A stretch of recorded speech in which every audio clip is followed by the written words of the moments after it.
Bonjour à tous et bienvenue pour notre cours numéro 1 d'introduction à la Genèse. La première partie nous parle de la création de l'univers.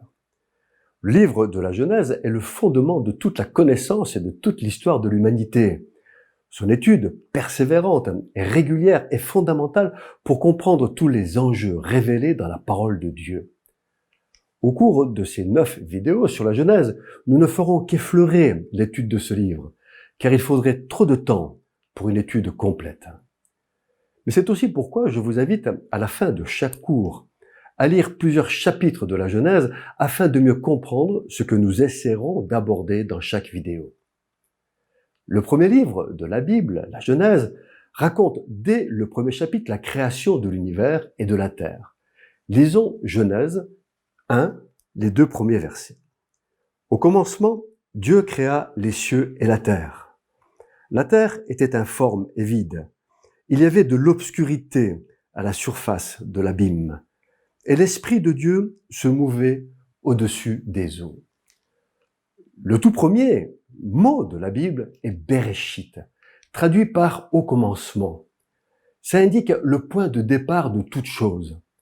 Avant ce point, il y a le créateur de toute chose, celui qui n'est ni dans le temps, ni dans la matérialité, ni dans une quelconque dimension de l'univers, Dieu. À 2 reprises, dans la parole de Dieu, on retrouve l'expression « au commencement ». La première fois, c'est Genèse 1.1. Et dans Genèse 1.1, on lit « au commencement, Dieu créa ». Et la deuxième fois, c'est le premier verset de l'évangile de Jean qui dit « au commencement était la parole ». Jean parle de la parole créatrice, la parole incarnée, qui est Jésus-Christ. C'est par la parole que tout a été créé. De ce fait, dans les 2 premiers versets de la Bible, on retrouve la Trinité divine, qui est le Dieu créateur, la parole, ou Jésus, et l'Esprit de Dieu, qui plane au-dessus des eaux. Le mot hébreu employé pour dire Dieu, dans ces versets, rend parfaitement compte de cette Trinité, puisque c'est le mot Elohim, qui est un nom pluriel toujours suivi d'un verbe au singulier. Le premier verset de la Bible affirme qu'au commencement, la création est parfaite. C'est en tout cas le sens du mot hébreu qui est employé. Or, le deuxième verset dit que tout est informe et vide. Le mot employé, c'est tohu bohu, la désolation, la destruction, la confusion, le vide et le néant. Que s'est-il passé ? Dieu n'a pas créé la terre pour qu'elle soit informe et vide. Il s'est donc produit une catastrophe physique de grande envergure entre les versets 1 et 2 de Genèse 1. Que s'est-il passé ?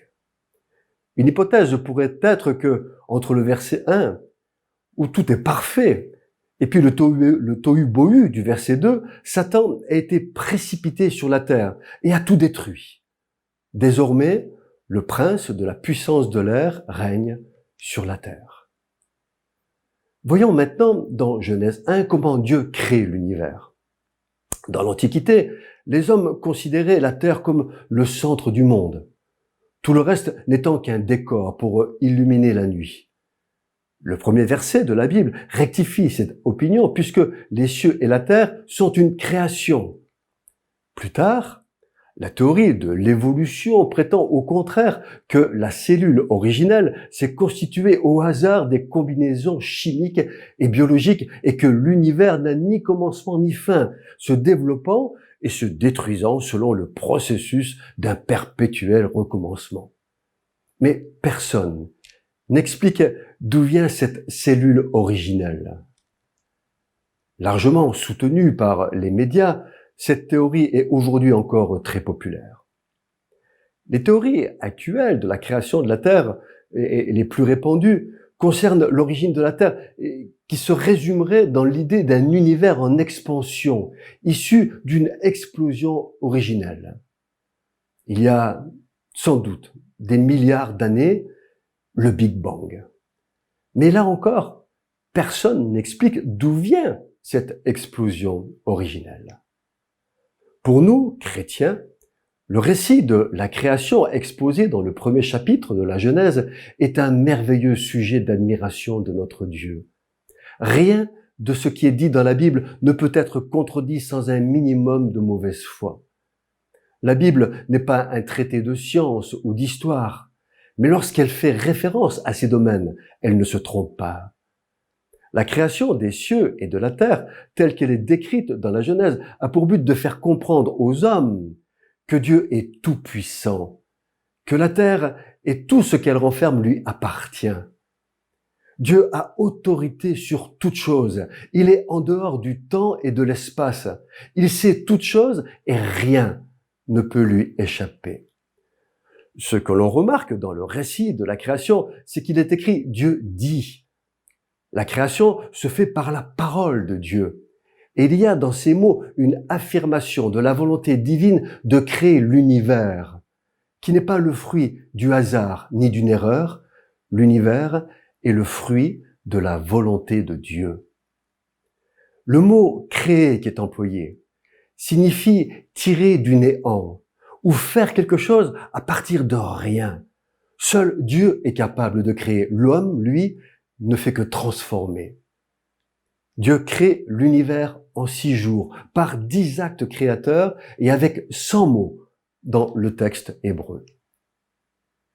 Chaque jour créateur est d'une durée déterminée. Il y eut un soir, il y eut un matin. Et à la fin de chaque jour, à part les 2 premiers, il est écrit « Dieu vit que c'était bon ». Cette affirmation indique que l'opération créatrice est terminée. Pour le premier jour, lisons les versets 3 à 5.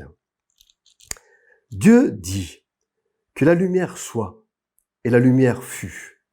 Dieu vit que la lumière était bonne, et Dieu sépara la lumière d'avec les ténèbres.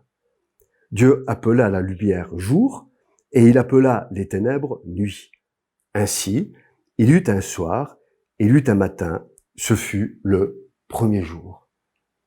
La terre est alors une masse informe, peut-être semi-gazeuse, dégageant une épaisse vapeur semblable à celle que produit la lave bouillante devant le froid. Pour le jour 2, lisons les versets 6 à 8. Dieu dit qu'il y ait une étendue entre les eaux et qu'elle sépare les eaux d'avec les eaux. Et Dieu fit l'étendue et il sépara les eaux qui sont en dessous de l'étendue d'avec les eaux qui sont au-dessus de l'étendue. Et cela fut ainsi. Dieu appela l'étendue ciel. Ainsi, il y eut un soir et il y eut un matin. Ce fut le 2e jour. À ce moment, il y a une sorte de condensation et de pluie durant sans doute des milliers d'années, avec l'apparition d'une couche d'air. Et le texte hébreu parle d'une voûte au-dessus des océans, ce qui serait la première mention de la rotondité de la terre. Pour le jour 3, lisons les versets 9 à 13. Dieu dit que les eaux qui sont au-dessous du ciel se rassemblent en un seul lieu et que le sec paraisse. Et cela fut ainsi. Dieu appela le sec terre et il appela l'amas des eaux mer. Dieu vit que c'était bon. Puis Dieu dit que la terre produise de la verdure, de l'herbe, portant de la semence, des arbres fruitiers, donnant du fruit selon leur espèce, et ayant en eux leur semence sur la terre. Et cela fut ainsi. Dieu vit que c'était bon. Ainsi, il y eut un soir et il y eut un matin. Ce fut le 3e jour. La combustion interne de la terre produit le basalte et le granit à l'origine des continents. Le soleil n'est toujours pas visible. C'est la création et le développement de la vie végétale portant semences. Beaucoup plus tard, ces roches apparaîtront les premiers indices de vie végétale. À l'époque carbonifère, cette vie s'épanouit. C'est une condition idéale d'une vaste serre chaude imprégnée d'humidité et de carbone, hyper favorable à la croissance du végétal. Température, elle est égale partout, sous toutes les latitudes. Pour le jour 4, lisons les versets 14 à 16. Dieu dit qu'il y ait des luminaires dans l'étendue du ciel pour séparer le jour d'avec la nuit, que ce soit des signes pour marquer les époques, les jours et les années, et qu'ils servent de luminaire dans l'étendue du ciel pour éclairer la terre. Et cela fut ainsi. Dieu fit les deux grands luminaires, le plus grand luminaire pour présider au jour et le plus petit luminaire pour présider à la nuit. Il fit aussi les étoiles. Apparition des grands luminaires et des étoiles, et avec eux la manifestation des saisons. La Terre se transforme en une gigantesque usine chimique. Les plantes absorbent le carbone et le transforment en oxygène, c'est la photosynthèse. Résultat, l'air se purifie, laissant progressivement apparaître l'atmosphère et les astres. Nous arrivons au jour 5, les versets 20 et 21. Dieu dit que les eaux produisent en abondance des animaux vivants et que des oiseaux volent sur la terre vers l'étendue du ciel. Dieu créa les grands poissons et tous les animaux vivants qui se meuvent et que les eaux produisent en abondance selon leur espèce. Il créa aussi tout oiseau ailé selon son espèce. Dieu vit que cela était bon. C'est la création des grands animaux aquatiques et des oiseaux. Quant aux animaux terrestres, le texte original parle de bestioles qui grouillent. Ce sont sans doute les insectes dont il s'agit. Nous arrivons au jour 6. Et là, nous lisons dans le chapitre 1 les versets 24 à 28. Dieu dit que la terre produise des animaux vivants selon leur espèce, du bétail, des reptiles et des animaux terrestres selon leur espèce, et cela fut ainsi. Dieu vit que c'était bon. Puis Dieu dit, faisons l'homme à notre image, selon notre ressemblance, et qu'il domine sur les poissons de la mer, sur les oiseaux du ciel, sur le bétail, sur toute la terre, et sur tous les reptiles qui rampent sur la terre. Dieu créa l'homme à son image, il le créa à l'image de Dieu, il créa l'homme et la femme.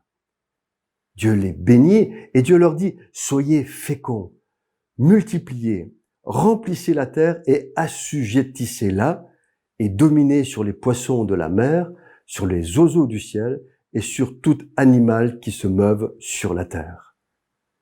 Dieu vit tout ce qu'il avait fait et voici, c'était très bon. Ainsi, il y eut un soir, il y eut un matin, jour 6. Là, nous assistons à la création de la vie animale sur la terre et les reptiles. Les premiers mammifères terrestres ont aussi des dimensions étonnantes. C'est la création des espèces zoologiques connues. Sans doute beaucoup plus tard, on aperçoit les premières traces de vie humaine, c'est la création de l'homme. Et nous arrivons maintenant au jour 7. Pour cela, on va lire cette fois-ci dans le chapitre 2 les 3 premiers versets. Ainsi, furent achevés les cieux et la terre et toute leur armée. Dieu acheva au 7e jour son œuvre qu'il avait faite et il se reposa au 7e jour. Et toute son œuvre qu'il avait faite, Dieu la bénit le 7e jour et il le sanctifia parce qu'en ce jour, il se reposa de toute son œuvre qu'il avait créée en la faisant. Que se passe-t-il au 7e jour? Dans nos traductions courantes, nous lisons « Dieu se repose ». Dieu est fatigué? Dieu a besoin de se reposer? Dieu n'a pas besoin de se reposer. Et le terme hébreu employé dans ce verset 3, ce n'est pas Dieu se repose, mais Dieu arrêta de créer. Et c'est le même mot Shabbat qui est employé. Et il consacra ce 7e jour où il fit le Shabbat, ce qui est la première mention de ce qu'on appelle le sabbat. Le Créateur donne ainsi un exemple, un principe à suivre pour le bien physique et spirituel de sa créature, de l'homme. L'observation du 7e jour est un jour où l'homme doit arrêter les tâches habituelles et se consacrer à honorer le Créateur. Un commandement que l'on retrouve dans les 10 commandements de la loi du Sinaï. La création est finie, elle est parfaite. Dieu confie son œuvre à l'homme dans un état d'absolue perfection où tout est beauté et harmonie. Mais pour le 7e jour, il n'est pas dit il y eut un soir, il y eut un matin, parce que ce jour n'est pas achevé et dure encore. Dieu a cessé de créer. Il a fini sa partie. C'est à l'homme maintenant de prendre soin de la création. La Bible ne dit pas que les jours créateurs sont des journées de 24 heures. Ce sont des périodes dont nous ne connaissons pas précisément la durée. Il paraît donc difficile d'affirmer, comme certains, que la Bible ne dit pas en prétendant que la création se serait effectuée en 144 heures ou qu'elle a commencé en octobre 4004 avant Jésus-Christ. De tels excès ont nourri des théories scientifiques hasardeuses, notamment durant ces 2 derniers siècles. Comme nous l'avons déjà dit, la Bible n'est pas un livre de science, mais lorsqu'elle parle de science, elle ne se trompe pas. Il s'agit d'un principe que l'on peut observer à travers toute l'écriture.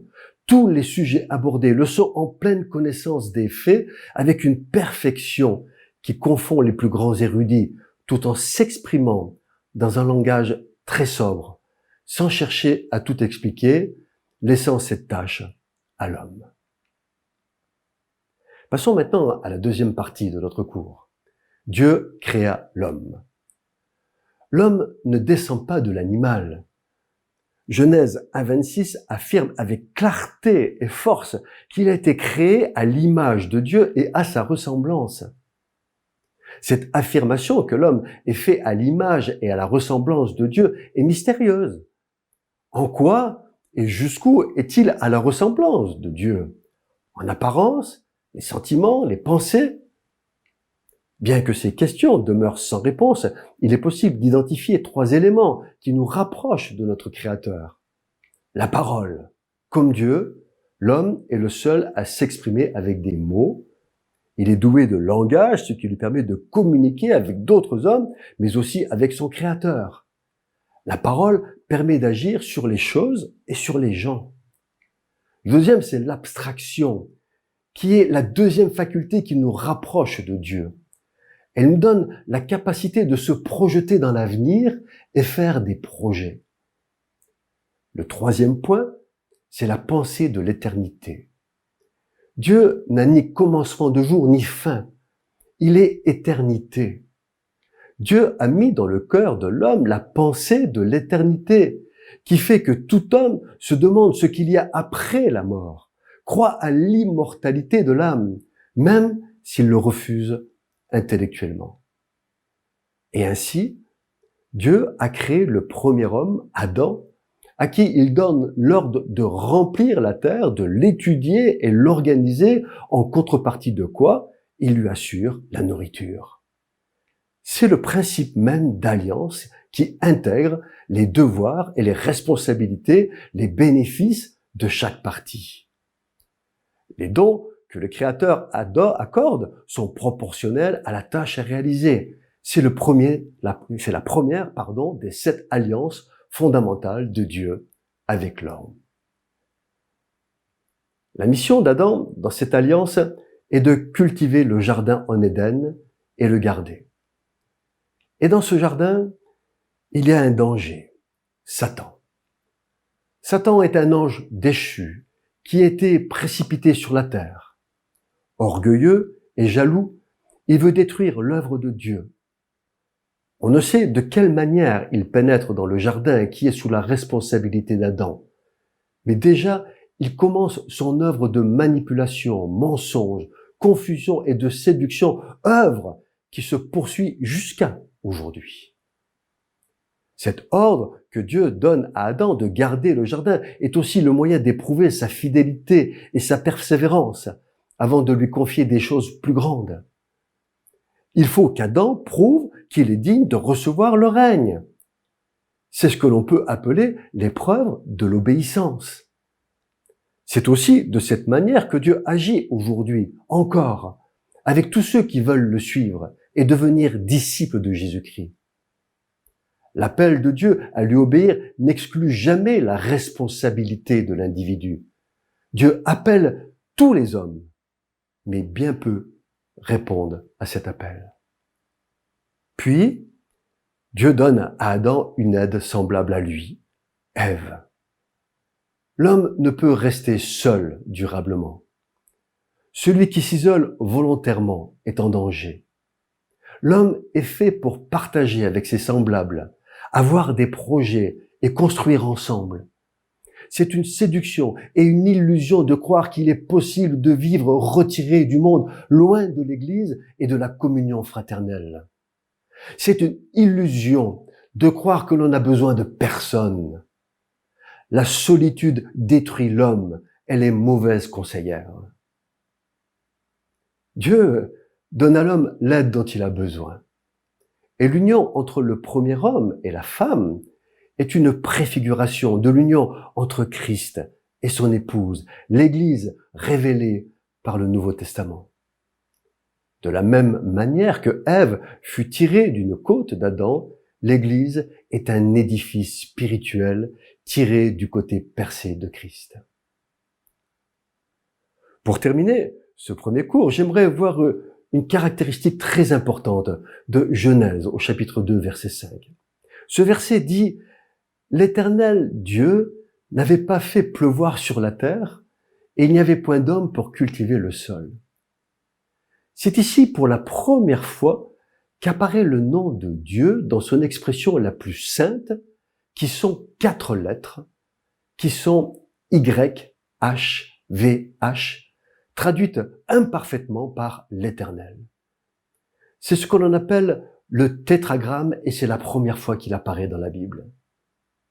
C'est cette expression que l'on retrouve 6499 fois dans l'Ancien Testament pour désigner Dieu. YHVH est un nom propre, incommunicable, à personne, parce qu'il ne se prononce pas et ne peut pas l'être. Dieu a un nom, mais personne ne sait comment le prononcer. Plus que cela, c'est une ineptie que de chercher à le prononcer. Pour pouvoir lire le tétragramme, qui ne se prononce pas, les lettres YHVH sont toujours dans la Bible associées au mot Adonai, c'est-à-dire mon maître ou Seigneur. En hébreu, le tétragramme a le sens de celui qui est. Voilà, nous sommes à la fin de notre premier cours. La création est terminée. Dieu regarde tout ce qu'il a fait et voici cela est très bon. À cette reprise dans le récit de la création, Dieu dit que ce qui est fait est bien ou bon et même très bon. Tout est harmonie et perfection et même l'homme dans cet ensemble contribue à la perfection de la création. Dans le prochain cours, nous verrons comment le diable utilise la ruse et le mensonge pour pousser l'homme à désobéir à son Créateur et ainsi se placer sous la condamnation de Dieu. Pour cela, je vous invite à lire, avant la prochaine vidéo, à lire et méditer le chapitre 3 de la Genèse. Bonne lecture et que Dieu vous bénisse.